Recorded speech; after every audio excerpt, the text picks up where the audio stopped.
Shalom, selamat berjumpa kembali dalam sermon hari ini. Sermon hari ini saya beri judul, Jangan Pernah Melupakan Tuhan.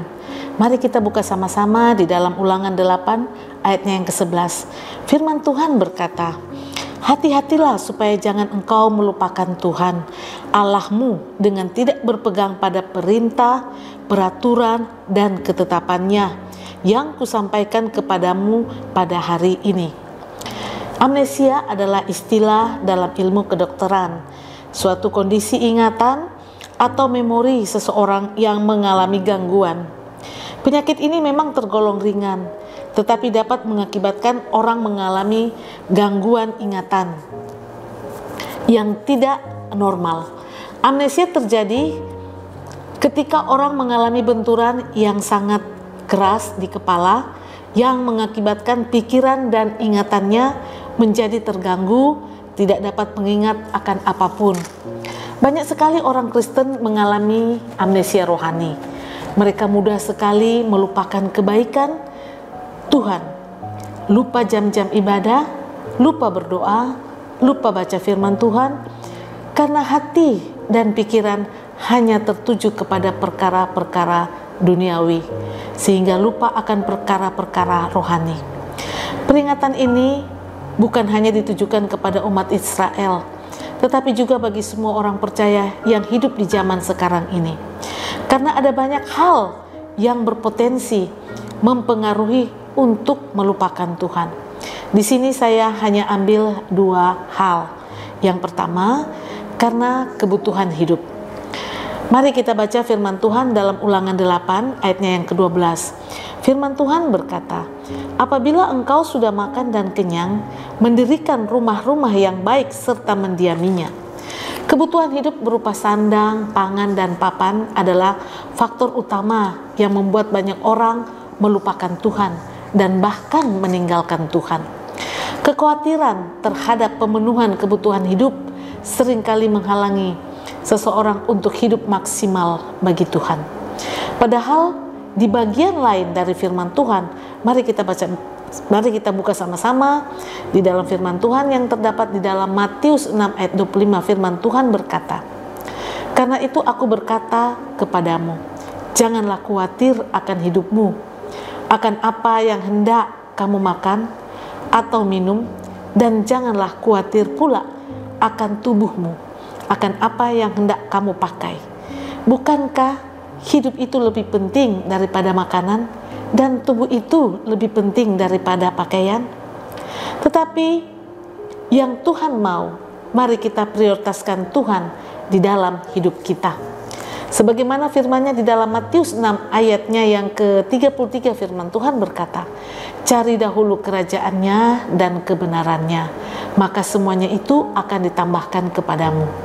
Jadi kita tidak perlu khawatir dalam hidup ini, asal saja kita mengutamakan Tuhan dan kebenaran-Nya, melakukan segala perintah dan larangan-Nya dengan benar.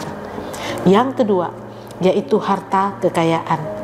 Mari kita baca firman Tuhan yang terdapat dalam Ulangan 8 ayatnya yang ke-13.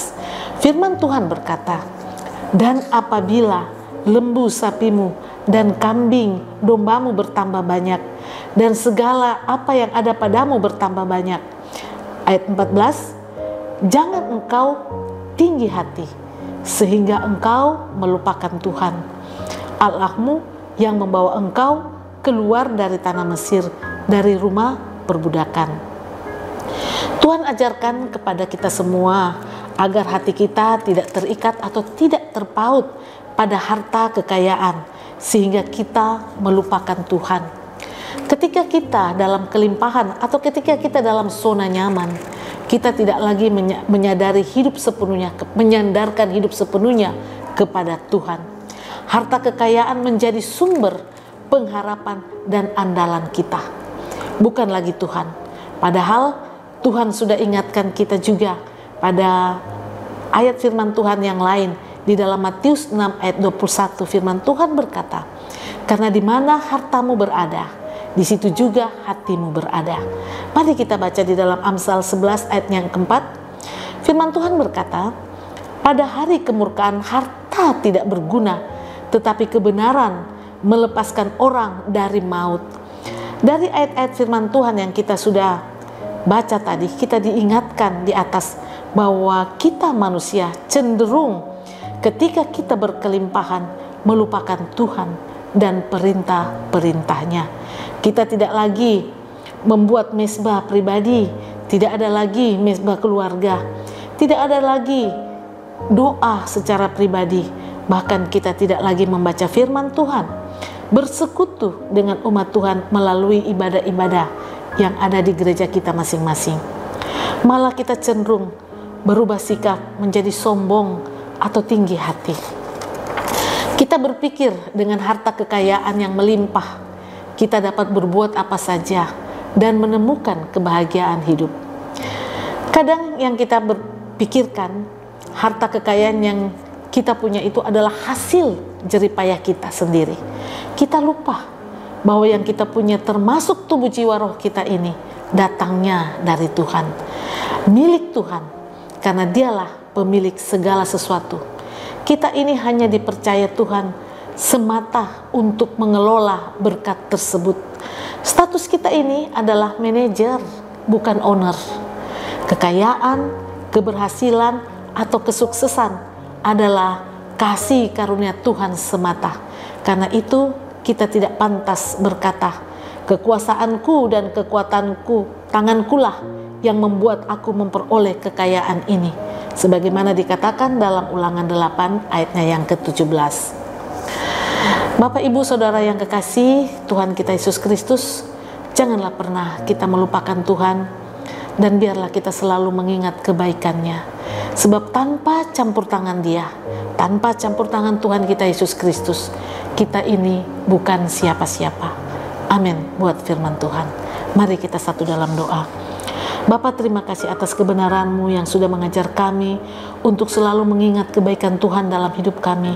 Satu perkara yang terjadi dalam hidup kami, semua terjadi atas seizin Engkau, dan semua juga bisa terjadi tanpa Engkau inginkan ya Tuhan. Sebagaimana firman-Mu berkata, sehelai rambut tidak jatuh tanpa seizin Engkau. Oleh karena itu ya Tuhan, janganlah kami khawatir dengan kehidupan kami, tetapi biarlah kami selalu mengingat kebaikan Tuhan, sehingga hidup kami ini kami selalu sandarkan, kami selalu taruhkan ke dalam tangan pengasihan-Mu, karena kami percaya berjalan dengan Engkau adalah sukacita, berjalan dengan Engkau adalah penuh dengan kemuliaan. Terima kasih Bapa, ampuni kami kalau kami masih sering salah, kami masih sering tidak melupakan Engkau, kami masih sering mengutamakan perkara-perkara dunia dibanding perkara bersama dengan Engkau, bersekutu dengan Engkau. Terima kasih Bapa atas pelajaran pada hari ini. Kami mau serahkan, taruhkan hidup kami, dan kami mau percayakan hanya ke dalam tangan pengasihan Tuhan kami Yesus Kristus, yang adalah Tuhan dan Juru Selamat kami. Segala puji, hormat, kemuliaan hanya bagi-Mu. Haleluya. Amin.